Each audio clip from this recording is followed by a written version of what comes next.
আজ নিয়ে চলে এসেছি একটা মাল্টি কালারের মধ্যে ট্র্যাডিশনাল পিস। দেখতেই পাচ্ছেন অনেক রকম কালার, মাল্টি কালার দিয়ে শাড়িটার মধ্যে সুন্দর কলকা করে করে কাজ করা রয়েছে এবং একটা সুন্দর রয়েছে গ্রিনের মধ্যে গোল্ডেন কাজ করা ওপেন বর্ডার পার।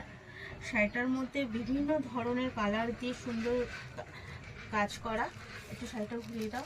এবং সাথে রয়েছে একটা অপূর্ব সুন্দর কন্ট্রাস্টের আঁচল। আঁচলটাও দেখতে পাচ্ছেন কতটা সুন্দর।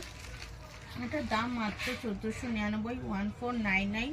আর শিবশক্তি মানে ফ্রি শিফটিং। আপনারা ডেসক্রিপশনে দেওয়া নাম্বারে বুক করে ফেলুন। এটা হচ্ছে তার আঁচল পিস, আঁচলটাও ব্লাউজ পিস। এটা দেখতে পাচ্ছেন সুন্দর পাড় দিয়ে করা রয়েছে। এটা ওয়ান কালারের ব্লাউজ পিস রয়েছে এবং এটাও একটা ব্লাউজ পিসের মধ্যে দু রকমের কালার